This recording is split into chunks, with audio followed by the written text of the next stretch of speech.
Welcome back to Derry Public Radio. Reporting from the basement of the Derry Civic Center, this is CM Alexander with the news. In sports, this weekend, the county's hottest desert rivalry will be put to the test as the Desperation Dorks face off against the Austin Assholes in a doubleheader. The Dorks are firmly at the top of the division, but the Assholes are only a little behind. Check your local listings for where to watch these arid antagonists. You're listening to Derry Public Radio.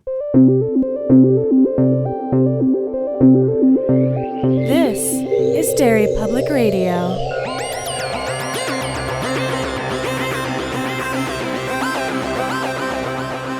Welcome back to Derry Public Radio, a bi-weekly Stephen King Book Club podcast. I'm one of your hosts, Joshua Kahn, alongside CM Alexander. Hello, everyone. And Benjamin Graham. Hey, constant readers. And today, we are returning to the Patreon selection from Nick Tennant. We are covering Desperation through Part 2. For those reading along, if you're not reading along, spoilers. And Ben is leading our discussion. Ben, take it away. Yeah, all right, let's recap. In the American Southwest, a crazy cop has been rounding up our main characters and throwing them in jail, and also bleeding from his pores.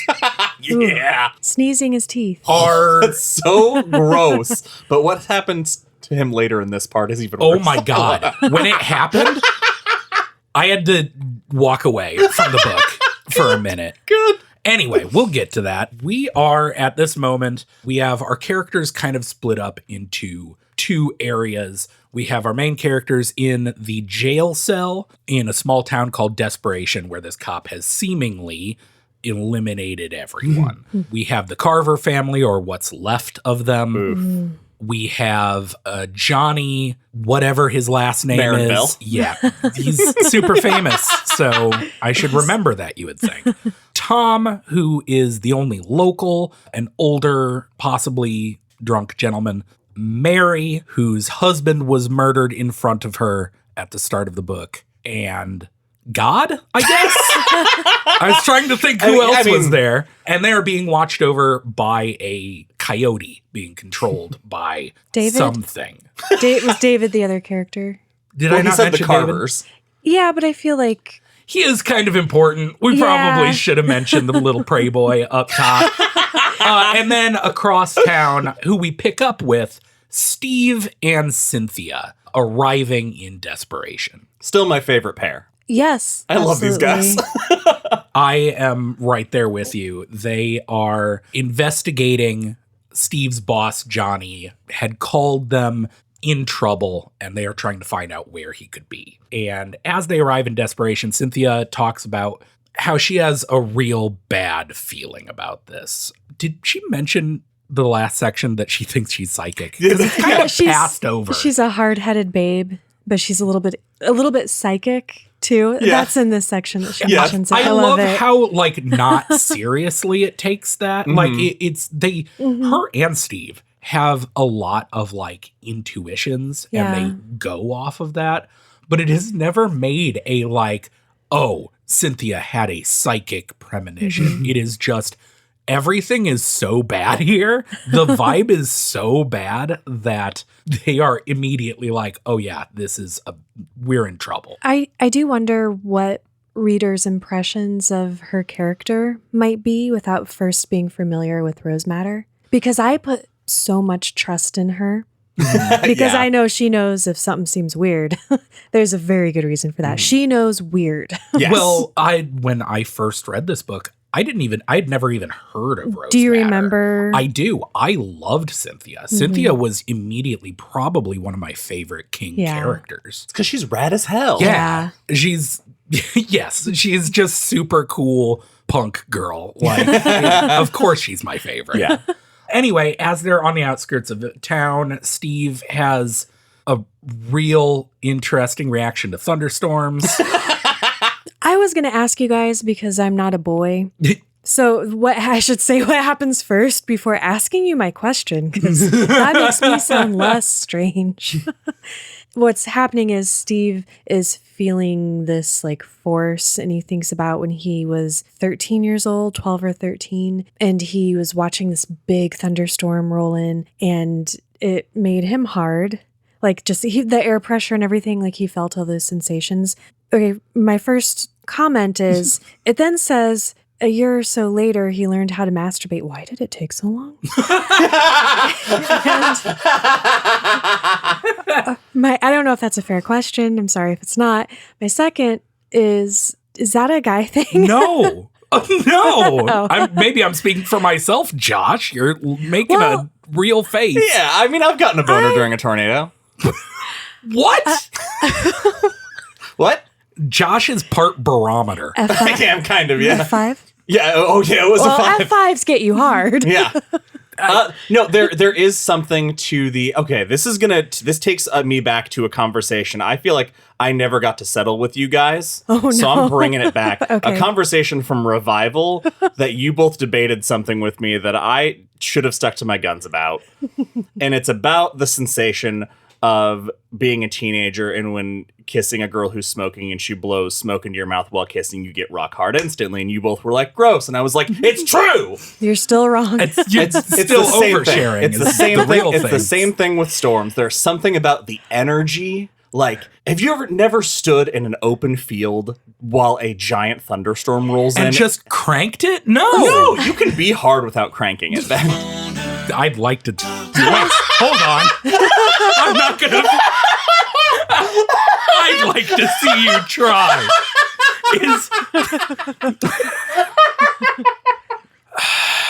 This is a good podcast. Thunderstorms are fascinating, but they've never given me a boner. Yeah. I don't, man. I feel like there is a sexual energy to thunderstorms. This is a one sentence part I'm of so this sorry. book. Do you guys ever imagine? We read like 400 pages. We are never ending this episode. Do you guys ever imagine you're a cryptozoologist and Go on. you've been tracking Bigfoot through the forest and you feel something in the air change. Yeah. There's a pressure shift and you approach a clearing, and as you come out into this clearing, what you see is Bigfoot jerking it to a house fire. Oh my God. What? Why? Did he start Jesus the fire? Christ, I wish CM had written this book. Jesus Christ. Steve, do you feel anything weird about this time? Yeah. It's about the second weirdest thing I've ever experienced in my life. What we don't know is Steve is from another book where that happened.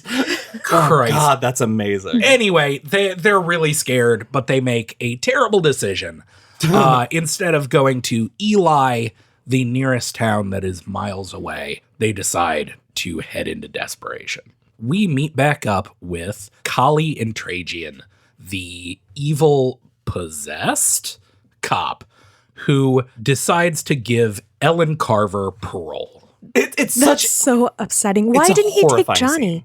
He had Johnny. Why didn't he just take him for what he needs? Okay, so let's just not talk around it. He's going to pull a body swap. That's the intent behind this. They kind of try to obfuscate it, but it is not. It's pretty obvious, I think. I feel like it does a good job of leading you there without confirming it for long enough that you're like, it's got to be this, right? But choosing her, I think, only makes sense because she's the smallest and weakest, besides the child. Oh, but he wouldn't want the smallest and weakest body, would he? If he's going to burn through all of them. Okay. What I think it might have to do, there's a single line later on, I don't remember what it was exactly, but it is Ellen so far is our survivor who has rejected David's God. Yes. the Oh, you're hardest. right. Yeah.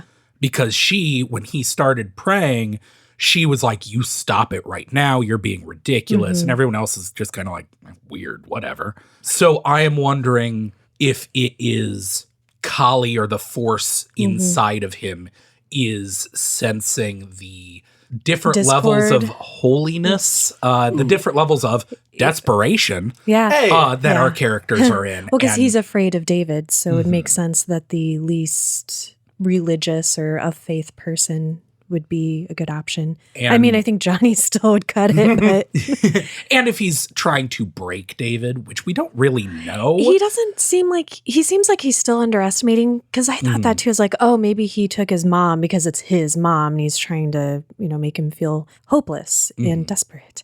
But yeah, Well, I think you could make it be that, but it's really cool. Part of what I like about Tack, we'll say, as a villain, is that he's doing all of this stuff, and I don't think there's much rhyme or reason. no, doesn't it say later that he doesn't remember things? Like remembering is not a priority. Yeah, It's something more eloquent than that. It is such. Tack as a villain is like a primal force of nature. It's like an animal. It's an old god, and its reasoning doesn't seem to be human reasoning. So we're discussing, like, why is he doing this? Why is he...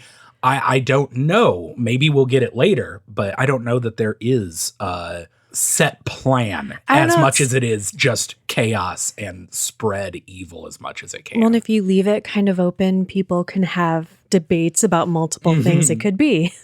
So he opens the cell door and pulls Ellen out. And of course, everyone has the first thought.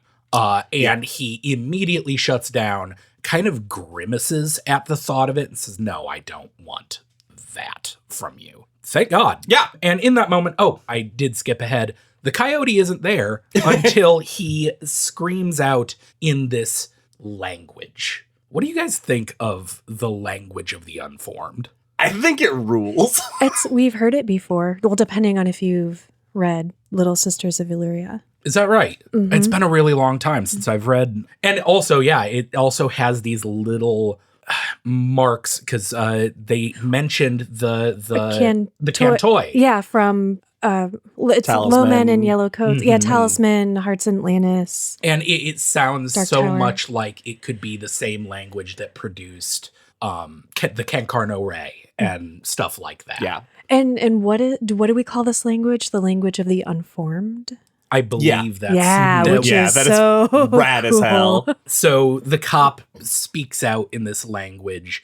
I will say I switched over to audiobook, read by Stephen King. Surprisingly good. Yeah.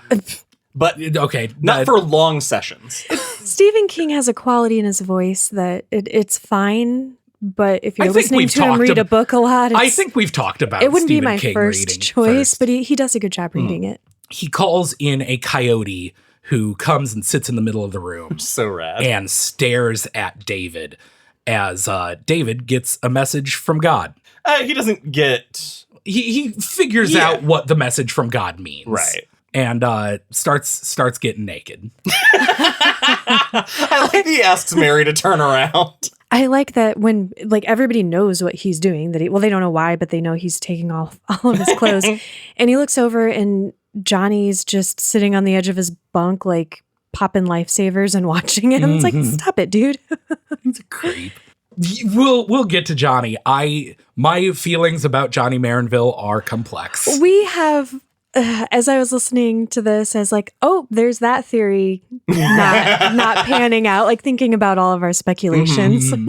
As he's getting naked and it's super obvious what he's going to do, we go back to the outskirts of town where the dog tied to the church sign has been drug off by animals. Thank you, King, for sharing what happened to the dog with us off screen. Well, it's great because, like, is great. Obviously there were so many signs very early on that I would not want to go into this town. And when they drive past, they see the, kill all dogs or whatever is spray painted on it. Very upsetting. But the fact that the obvious warning signs are gone is like, they're in trouble. If I ever see kill all dogs or anything like that anywhere, I'm getting far away. Yeah. But instead, they pull over at the Quonset hut that we saw earlier as everyone was driving into town. The lights are on and the parking lot is full of cars. So they figure Thank someone goodness. has to be home. So, walking in, the AC is on, like the radio is on, everything, but there's nobody. So it's almost like everyone vanished until they find a sign when the aquarium. The aquarium is on. Oh my God. The aquarium is such a great. He's like looking through it. Steve sees it and he's like, there's angelfish. There's all this fish. There's this fish. And Cynthia's like, what the hell's that? Before we get inside, yeah. There's one little thing is the reason they're stopping at the Quonset hut instead of driving into town proper and going to the cops is Cynthia says she has another one of her hunches that she doesn't want to go to the cops first. Mm-hmm. Her character has a built-in reason not to want to go to the cops. Yeah, sure. I thought it was funny that they didn't use more of her backstory. Yeah, because she's just like, I don't know, I don't feel right. I wonder, though, how that would have read, thinking of Holly and how you and I, Ben, met Holly in Mr. Mercedes and not the Bill Hodges trilogy. So maybe her reflecting on more of her experience and not leaving it vague would have personally, the two-tone hair and the just general punk attitude, if she was like, nah, fuck the cops, I'd be like, I love this character. There's also a sandstorm picking up, we should mention. So they put on bandanas and head inside. And maybe this is just me, but I had such a feeling a few times in this section reading someone's tabletop RPG adventure. Because the way that they go into this building and they are in this office looking at messy desks and kind of trying to Sherlock Holmes their way into, these are the kind of people that are here. And they go through a door behind the desk, and it's like you enter a hallway. There are two doors on one side and one door standing open on the other. At the end of the hallway is a bright light leading into a larger room. What do you do? And I loved it personally. And the first thing they do is they go into this room. They're scared out of their mind, first of all. They're doing the thing where they're whispering at each other, despite the fact that they're in an empty building, which I love. And they hear a bubbling that turns out to be a totally normal aquarium. Yeah. That Josh was talking about. There's a blowfish in there, a suckfish, and a handfish. And a handfish. There it is. Yes. Nice.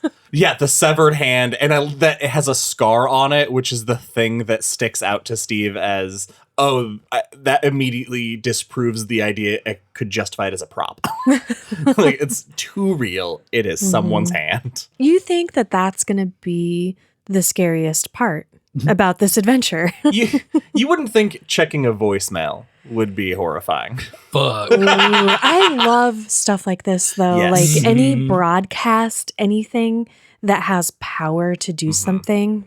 Banshee chapter. They see a blinking answering machine, and immediately I think Cynthia's like, don't fucking do that. Don't touch that. And Steve turns it on, and it is just a monotone voice repeating Numa Soma Sarks. Numa Soma Sarks. Which, now that I know what that means, is extra disturbing.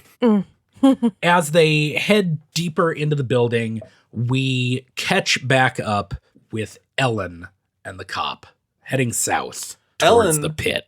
Who's a Paul Sheldon fan. Yep. Yeah, that's so great. Yeah. Which Misery book Misery's was it? Paradise. I love that she's like, my relief is wearing off. I was feeling pretty good that I am still alive and not being raped and murdered. But now I'm worried about, okay, if he's not going to do those things to me, what is he going to do to me? Which is a very fair question. Mm-hmm. I love this bit. It becomes kind of a recurring motif with a few of the characters where Ellen is thinking about everything that has happened to her. And it says it becomes a matter of not wondering where she is, but who she is. And she thinks of all of the different versions of herself she has been in her life and how the events of the past 24 hours are so terrible and so traumatic that it has fundamentally changed her as a person. That's just cool. It's cool. It's real. Yeah. And heartbreaking. And her saying, if she can be the Ellen Carver that went to PTA meetings and the Ellen Carver that loved her husband, could it also be true that she is now the Ellen Carver that will never see her family again? Goosebumps. It's hard too, because when you're reading a book and you just have these few characters that's very intimate, you're reading them, thinking of them more as heroes or protagonists just at the very least, and not as just normal people. All the while, Intrajian's Starkification is speeding up. It sucks Proud in flesh. a major way because this scene ends with him driving up and over the edge of the pit while Ellen is asking him these questions. Are you going to kill me? Where are we going? And he responds by pulling his own tongue out of his head.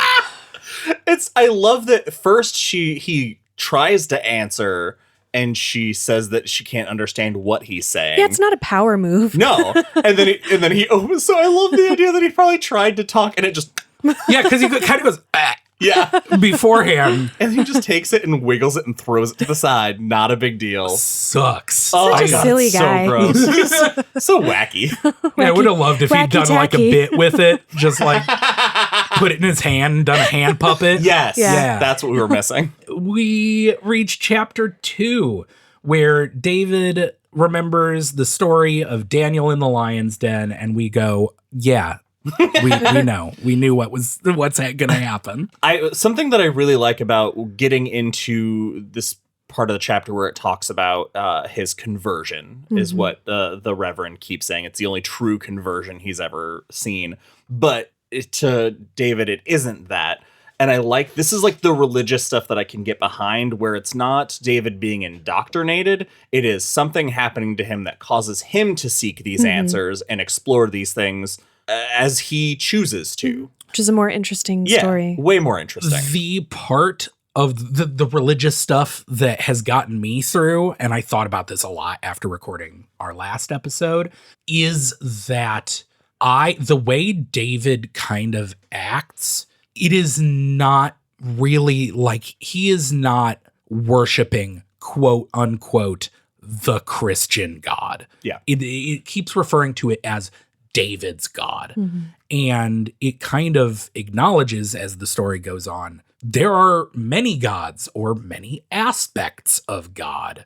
And the fact that the book is not saying, yeah, David has the Christian God, which is the one true God. And that's also an AA thing. Yeah. It's his higher power, which is fascinating because we have David who has found his higher power, and we have Johnny who refuses to take that journey. yeah, a higher power doesn't have to be a holy divine thing. It just has to be the thing that you believe is there. Yeah. So David enacts his plan by soaping himself up with the bar of soap that was left in his room, and very quickly just starts going. Yeah, it doesn't tell anybody. I mean, they know, but there's no real discussion of it that I would like there to be, because the coyote, Collie, before he left, had said, this is a very fast dog, and if you put your hand out of the bars,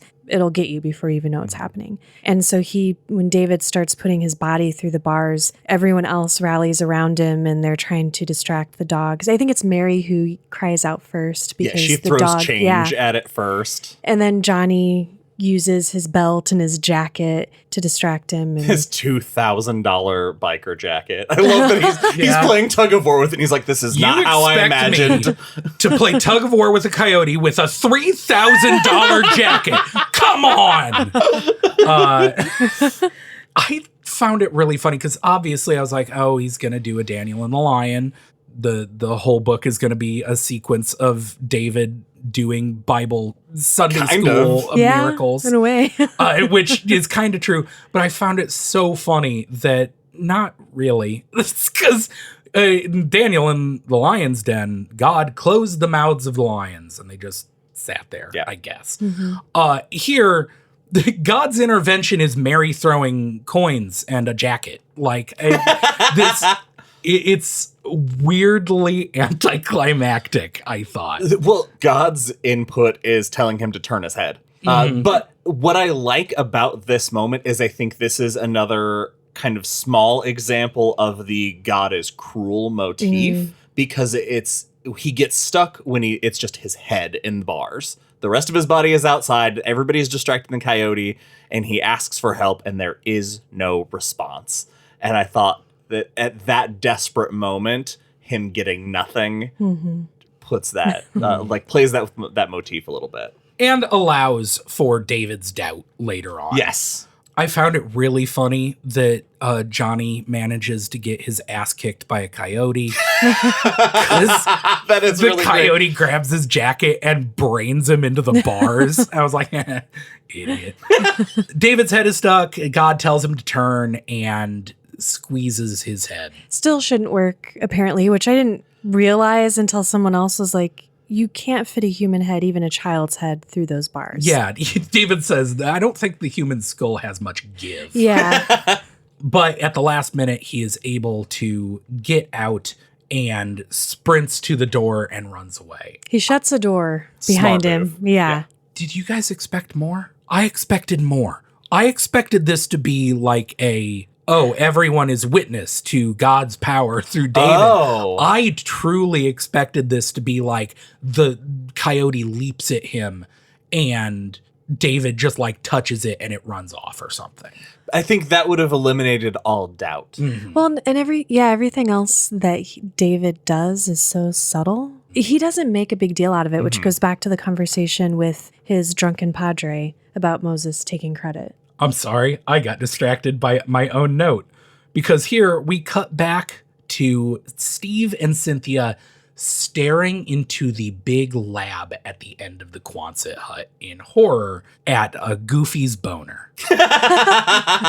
Yes. Why, Cynthia and I ask. Quonset hot. We give Get yucked.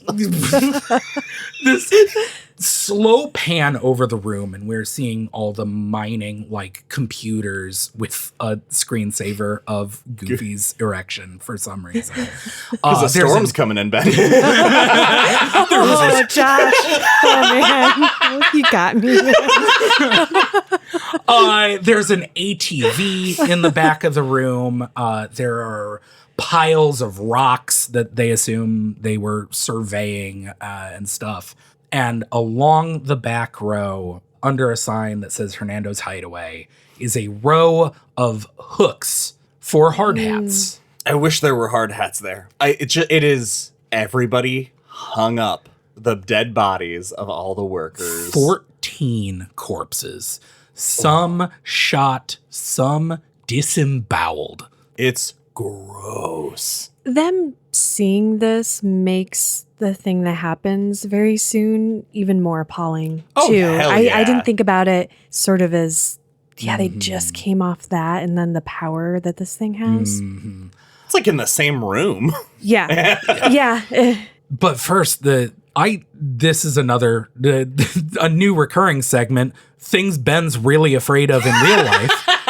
The thought of coming across a crime scene like this is so terrifying. I think that's just a normal, terrifying thing Sure. that nobody wants.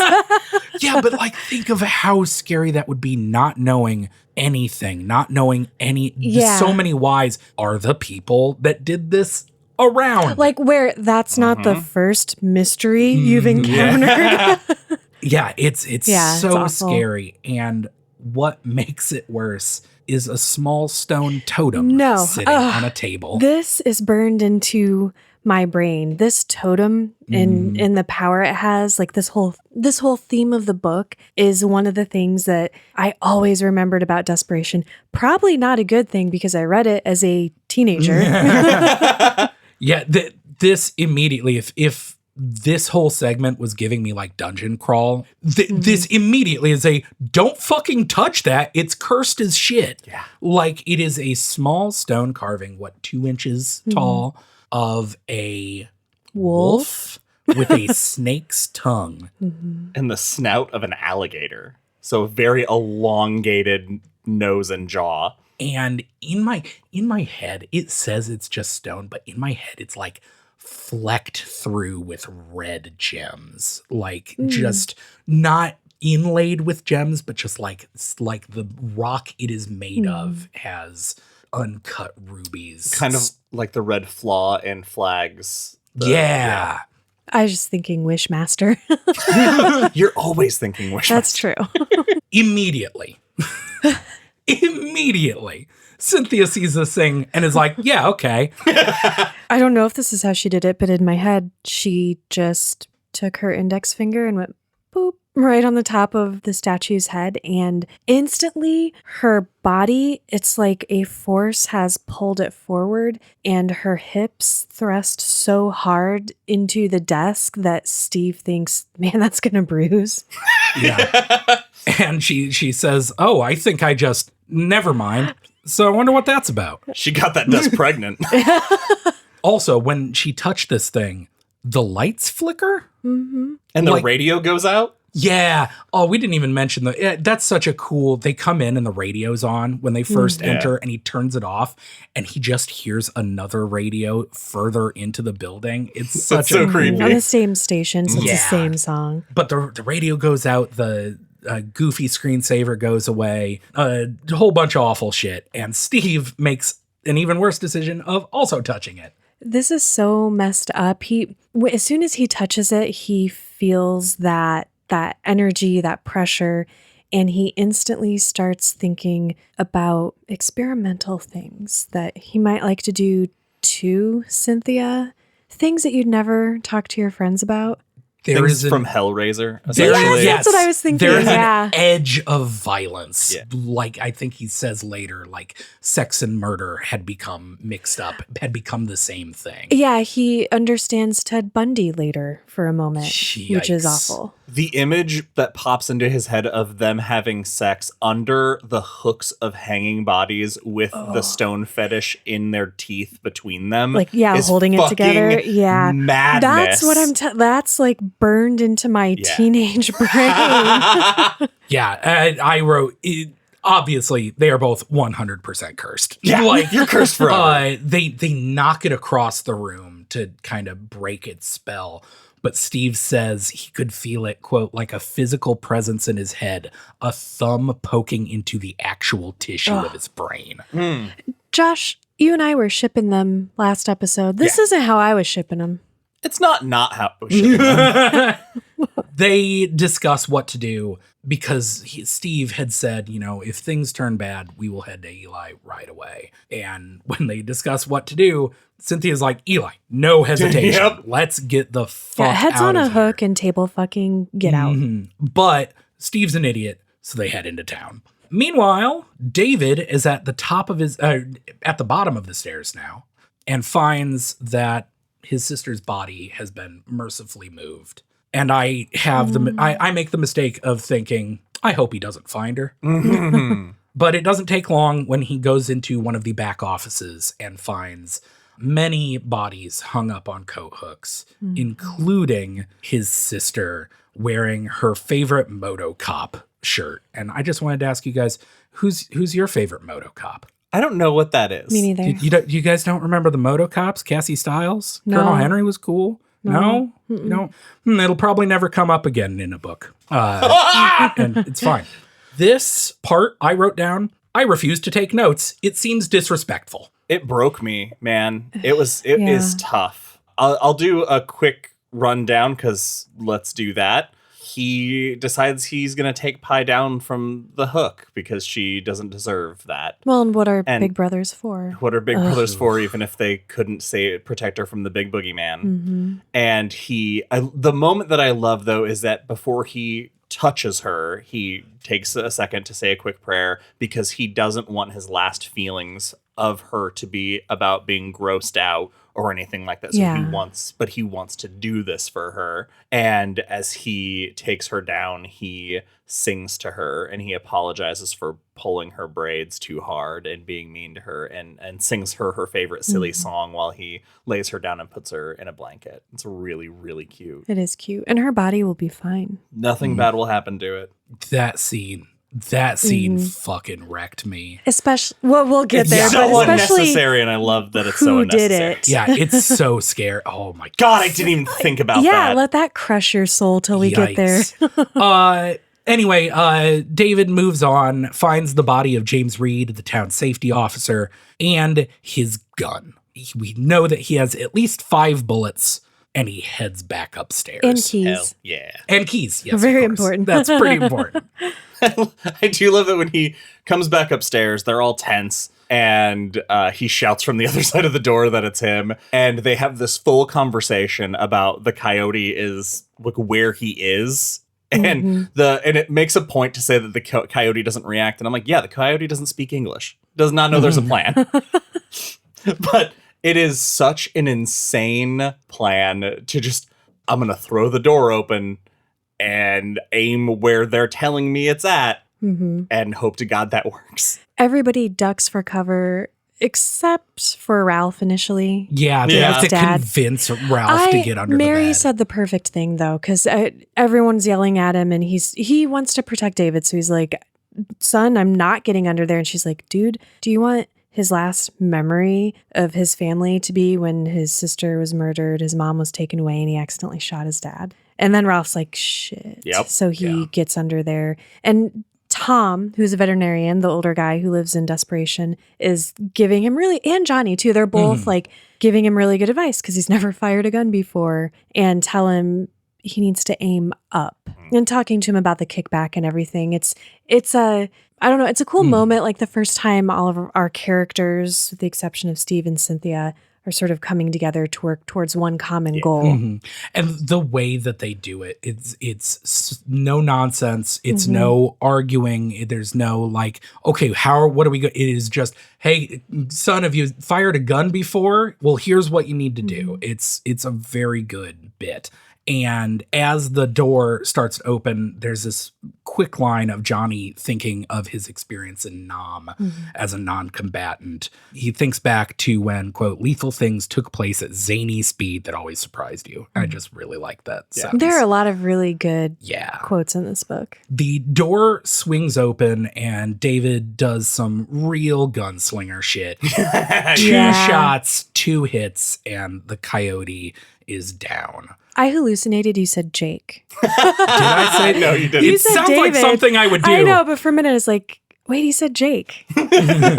Johnny thinks of how proud he is of David and how much he hates his own kids. Yeah, because the first 20 years, they're just annoying little shits that you have to take care of. And then the next 20, they're upstaging you. Johnny, any moment, I think, his thing is going to be like the giant piece of shit who, makes the ultimate sacrifice. Like that's where I saw his character going. And then he does some of this stuff. And I'm like, oh, you're so gross most of the time. His ego is so enormous, and it is such the obvious damning flaw of his personality, of his entire character, that you're just waiting. You just know that is going to be the downfall. Yeah, it's fascinating to be with him because it's like, how's this going to play out? It is going to cause some catastrophic shit later. But for now, he just is a dick. David goes and mercy kills the coyote. That made me really sad because we also get a little bit, I think, here insight into the coyote or somewhere around here. We get more with the animals. There's a lot of animal murder. They're not willing. Like there's a real big difference between the human, I don't want to call it possession.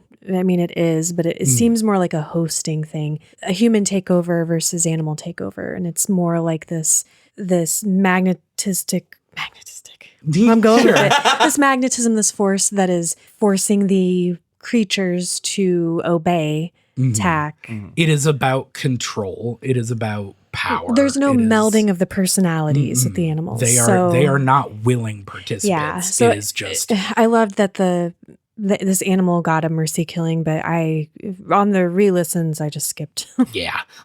David goes over and tests the keys and lets his father out. And again, I had to stop taking notes because it seemed too private. Well, and this is so irritating. Johnny again. He times their reunion. He gives them, he very generously in tone to himself, gives them 1 full minute to just comfort each other before he's like, hey, that cop probably heard that. He could be coming back at any moment. And that's true. And that's not the problem. But that he's like, I gave them 1 full minute. Very kind of Johnny. So, yeah, I get it. He slowly lets everyone out and they go to look for guns. And again, Mary Johnny's finds, abusive. I'm sorry. Oh yeah, no, he's physically violent with Mary because she bruises his ego. So fucking minorly too. She startles him. Yeah. He's mad that he's a pussy. So, Yeah, and that just keeps coming up. His like the fragile masculinity of Johnny is so, because like later on he thinks about when he doesn't get a gun with bullets in it. How dare they disrespect his manliness by giving him an empty gun that they specifically say they're giving to him because he's manly.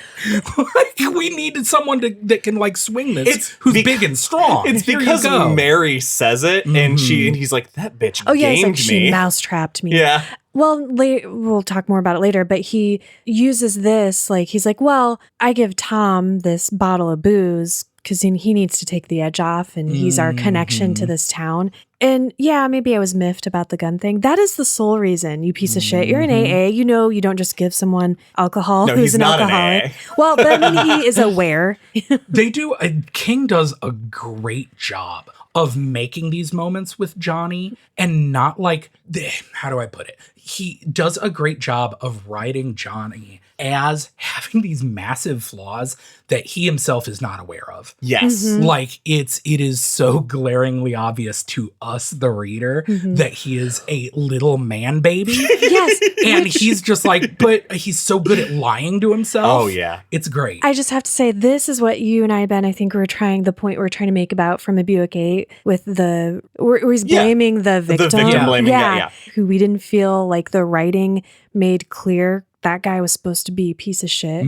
That's the kind of flawed character writing I like, where like even if he thinks he's cool, it's just so clear. The difference, I think, is that all of these moments we get from Johnny's perspective, his take on his own actions. And so, of course, they sound perfectly reasonable. He believes, I need to get this guy alcohol because he's getting the shakes and he's our local. I'm just doing my service. And He lies to himself real good. So real good. well. But I think that's the difference is in Buick 8, you're hearing all of it from an outside. Yeah. Whereas this, we hear how he lies to himself. Yeah. So they search, they find Peter's body.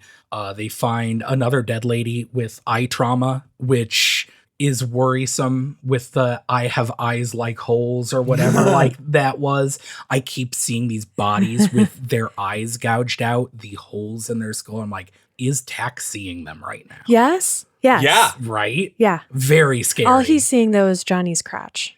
Right. They also briefly mentioned that they found the fire chief with the handle of a golf club shoved down through his head into his chest.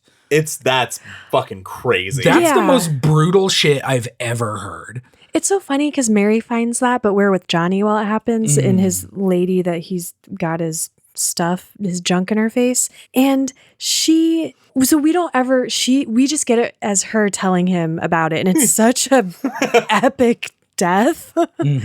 They meet back up at in the lobby, and this is cool. They're armed to the fucking teeth now. And there is not a single point where I'm like, oh, thank God they're safe. Yeah, exactly. Yeah. They find so many guns and so much ammo, and there is not a single second where you're like, oh, thank goodness.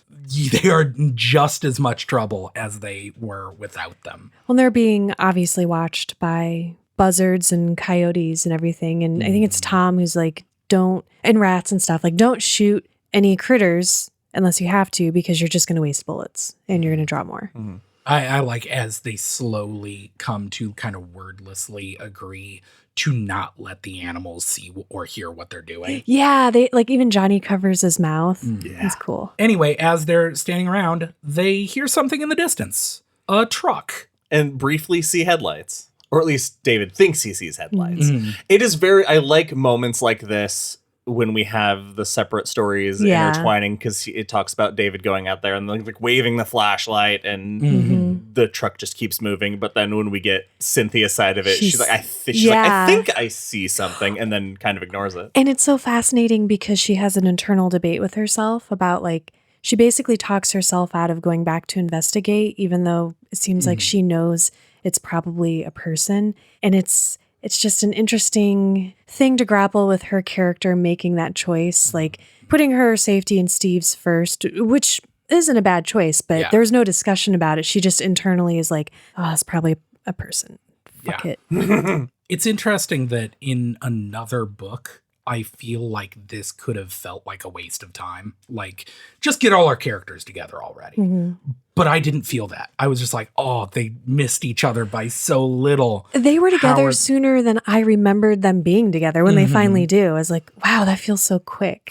It's halfway through the book. I know. It's a fast book. It's a fast read. Yeah, we cut to Cynthia and Steve in the truck. They are seeing the upside down bikes and the dark houses and wondering where all the people could possibly be.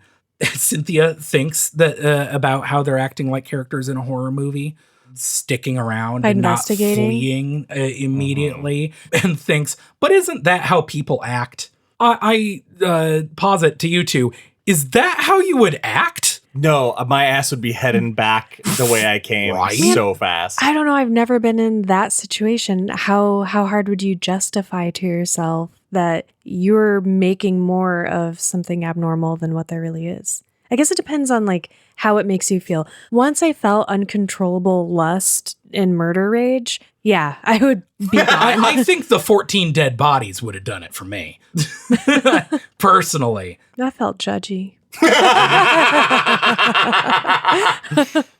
As they're exploring, they decide to pull over and check out a house. Man, all right. This is fucking crazy. I know. Why were they sitting down to that big snake dinner? Who can eat? A baby's not going to eat that many snakes. They investigate this house, and he's the only one with a baby. He knows. Yeah, exactly. I've tried to feed my baby so many snakes. It's a waste of money. They just end up eating the rats that you bought to feed the snake. Anyway, it's a whole thing. It's just a dead family who've been bitten to death by a house full of snakes, and it's so scary seeing those dead bodies. But what's extra scary is that when the first snake notices them, they know that all the snakes notice them at the same time. And Cynthia sees something like movement under the mother's that's so shirt. Gross, yeah. And even though she can see she's super duper dead, at first she's like, oh, she's breathing. No. Something's breathing. It's not her. Yeah, they immediately run for it because Cynthia is afraid of things that bite. Yep. Oh. And they run back to the truck and start driving out of town and find there is a trailer blocking the road. And before they can drive around it, they start getting dive bombed by buzzards. That the army that comes out from under and around the trailer blocking the road is insane. And the fact that that'd be jumping ahead. Never mind. Oh, were you going to mention the carpet of scorpions? Yeah. Can we just talk about this scene? Because as they're like sitting there freaking out, not knowing what to do, they see from under this trailer hundreds, thousands of scorpions. And Cynthia thinks about the scorpions working together to pierce the tires. She's thinking about the RV because she doesn't know. They don't know anything about Collie. Yeah. Which I keep forgetting. But I'm sorry. Scorpions can't pop a tire.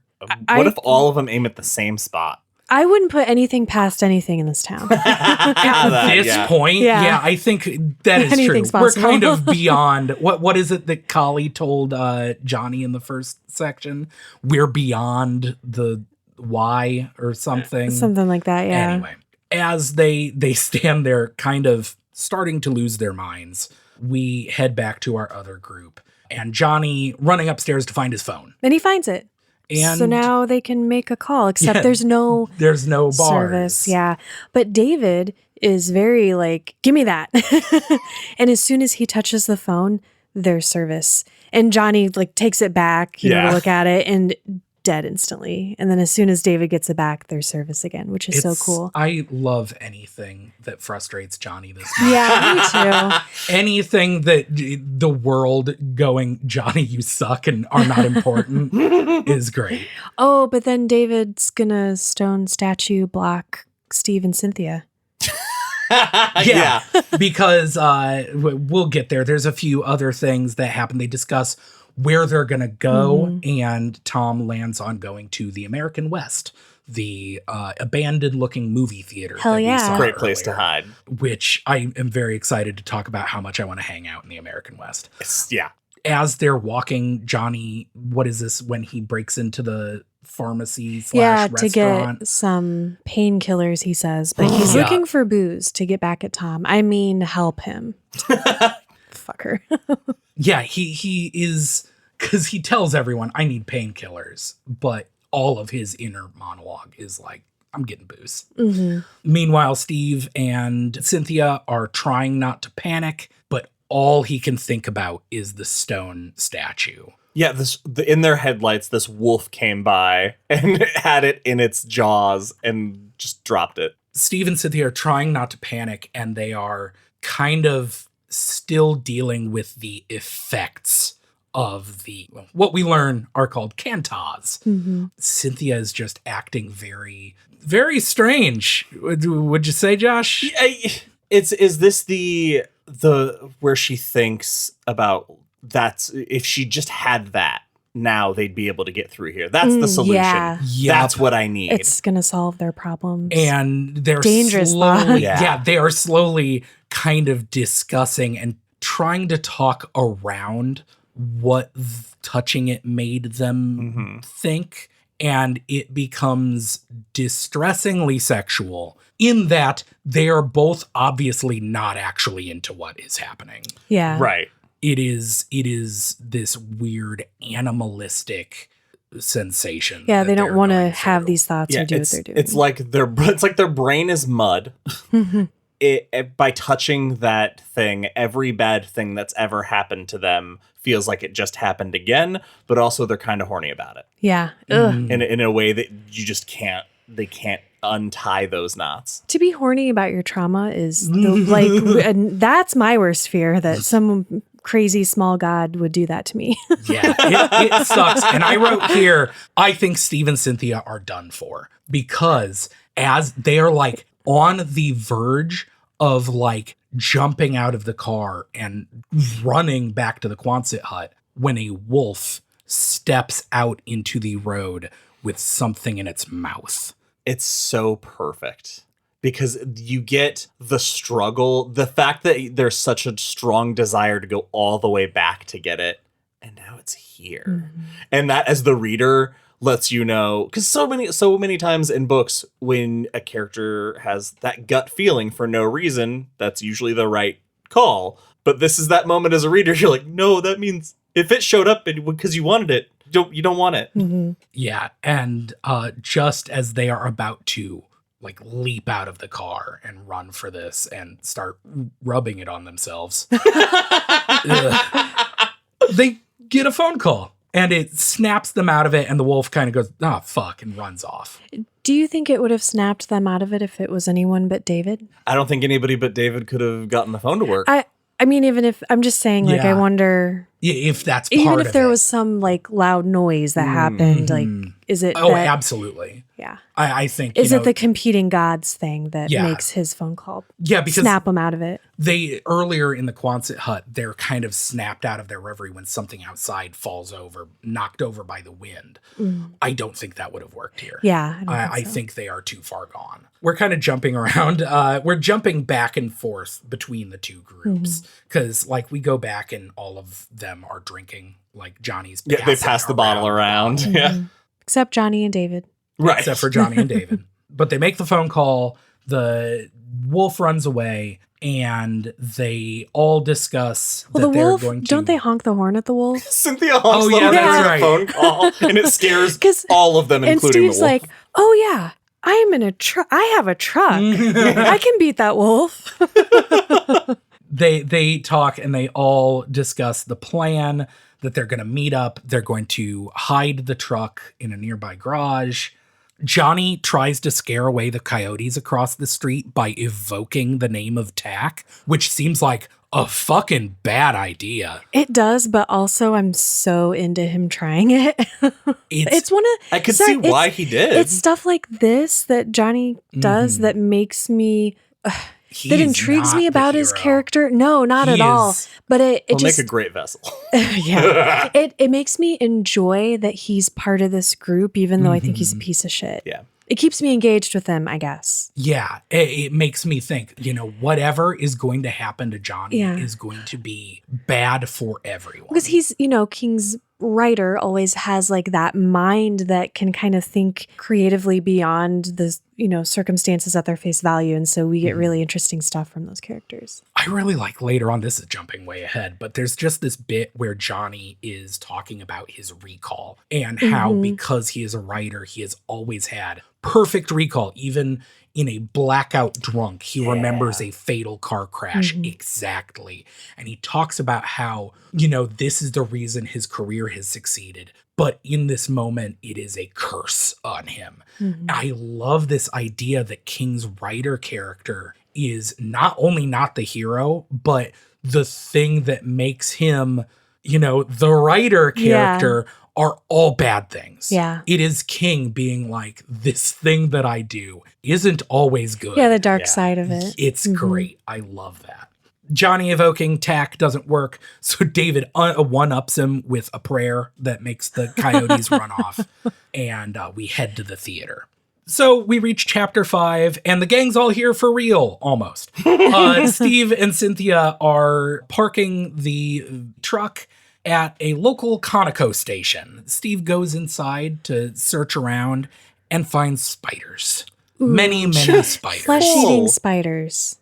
What's the worst of the creepy crawlies that we've met so far? Do either of you have any particular poison snakes? Phobias? Poison snakes are so fucking scary. But snakes are cool. Snakes are cool. Anything that has poison, though, like that their poison is bad. Scorpions, the spider breed, not black brown recluse. Freak me out. We got those around here. Yeah, we do. I had one on me once. But, yeah, no, they'll melt you. They'll turn you into goo. Anyway, he finds all of these spiders on this desk, and as he watches them, they like line up to stare at him. And he's like, this is all bad. I got to be careful. And then gets attacked by a rat. Oh, this sucks so bad, though, because I used to have a pet rat. He kills the rat, and he's upset by it. I have one word note, rat steroid. Yeah, Good that's stuff. From the book, Good listeners. Stuff. Which sticks out to me every time because I'm like, is that an appropriate place to make a joke? There's another part later on, I don't remember whether it's part 2 or 3, where someone like King makes a joke, and I was like, what the hell? Yeah. That's not the place for this. Yeah, he absolutely destroys this rat. Yeah. Well, because the rat is the size of a small cat. That's also a problem. It's a massive rat. Yeah. But he brings the truck inside and telling Cynthia, watch out, as he's like beating a tarp, making sure that there's nothing in there. I love he barely spits the word spiders out, and he looks back and she's just like taken off. As they're doing this, the other group is entering the theater through the women's room window. Because this place has been closed for a real long time. Tom says it would have been demolished if there were anything to put up. 10 years ago, it would have been demolished. And the only way in, all the entrances are boarded. So the only way in is this window, because this place has become a hangout for drunks and teens. And why they would ever leave this place, I don't know, because they also, I think this is maybe later, but Collie doesn't have keys to this. He has keys to all of the open buildings in town for emergencies, but this place is truly locked up. And it's an old abandoned theater. So teenagers will hang out here, and then Tom and his pals come and get drunk here and reminisce. Yeah. Mary takes a moment to think about how much she fucking hates Johnny, because everyone fucking hates Johnny almost immediately upon meeting him. I like at one point she's like, good. It'll be good for you not to have everything you want. Mm-hmm. She does take a second, though, to recognize that he is a human because he is extremely blind in the dark, which may or may not become important. Mary, throughout this, is having the same thoughts that Ellen had earlier, where she is thinking, the old Mary is dead. The Mary that I was just a day ago hanging out with my husband is gone, and this person is someone new. And she can't grieve her husband. She does not have time to spend doing that. I like that it's expressed as a fear that getting through this, the fear is that on the other side of this, I'll have to deal with all of that. They kind of explore the space. Tom has painted murals all over the place, so cool, and they're good. It makes it one of the reasons I'm like, God, I want an old abandoned theater my friends can drink and vandalize. Like, that sounds great. That sounds like a good hang, man. We kind of had that for a little bit. Yeah, we kind of did, didn't we? They have this discussion here where they're talking about how the cop killed everyone. More importantly, why they didn't kill them specifically. Is this a Lost kind of thing? Is this a destiny? Our survivors were picked because of their question marks? I assume that could be. I mean, usually in King stories like this, the force of evil thinks it's making decisions, but it's the white that is also orchestrating things. As they're discussing this outside, Steve almost brains a woman with a tire iron. Should have. As it turns out, that's a spoiler alert. There's this woman, King says an older lady, 30 at least. What the fuck? I know, that's out of Cynthia's mouth, which is the only way I can accept it. But I didn't even notice that. Yeah, that makes she was sense. like, an older woman, at least 30. I was like, fuck wait, you, what the King. hell? And she is almost out of her mind in fear, saying, we have to get out of here right now. Not listening to, not acknowledging Cynthia at all. Yeah. And Cynthia makes note of this and is saying, I've seen these women before who only have eyes for the guy, like only see them as the person who can answer their questions or solve their problems. And it's, listeners, if you've read Rose Madder, it gives her thought about Andrea so much more weight to know why she has those thoughts. It's just cool. Yeah, it tells a lot about her character and her state of mind more than anything. So they convince her finally, hey, there are other people here. They're in the theater. We have to go to the theater. And so they take her around and we get introductions. Her name is Audrey. Do we remember her last name? Weiler. Audrey Weiler. She is a geologist with the Diablo Mining Company. Or at least was. I was really excited when we figured out who she is because I'm like, oh yeah, we're gonna learn stuff. Yeah. I was very excited for a new character. It's getting to the point where it's everyone coming together. You think that this is our cast, and then a mysterious new face shows up, and you're instantly like, this is bad news. This is not going to end well. We end this section of the book with the cruiser pulling back into town.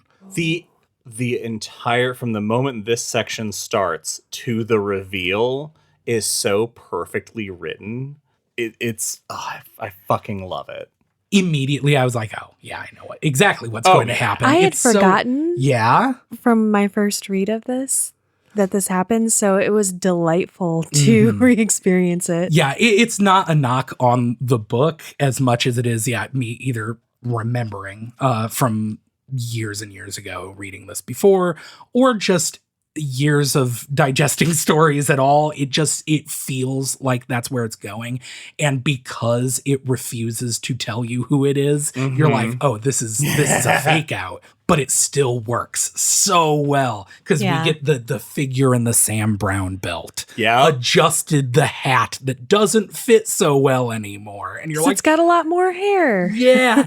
And you're like, oh, the thing driving the car. And finally it gets out and it is the body of Ellen Carver. The Ellen thing. The Ellen thing. Oh. Did you? So good. I wrote down the height and weight change. Yeah, do it. Yeah. She had been 5'6" and 130 pounds. And the moment she arrives back at the police station, she is 6'3" and 200 pounds.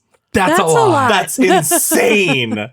And she comes back and she discovers the empty cells. But then she pulls out the spider fetish and summons those recluse spiders to her, which then, of course, it's like that moment thinking about, all right, so we've seen the coyote one, there's a spider one, there must be like a snake one, all of these creatures because they're all seen. like recursive, because the one was a wolf with a snake tongue. This is a spider with a wolf tongue. Yeah. So scary. It also makes you realize how many more eyes Tack has, because not just like higher intelligence creatures or even humans, but I didn't think about insects for a very long time. And then I was like, oh, they're so fucked. Because there are insects everywhere. But the fact that it ends, I'm trying to remember, it says something to the effect of, it describes Ellen Carver's hands tapping Ellen Carver's collarbone. Like it always uses what the description of the body part, because it's not Ellen's anymore. It's so cool. That's it for this episode of Derry Public Radio. As always, thank you for listening. Join us for our next episode, where we will be covering part 3. For Benjamin Graham and Sam Alexander, I'm Joshua Kahn, reminding you, when you're in desperation, there aren't many places to hide.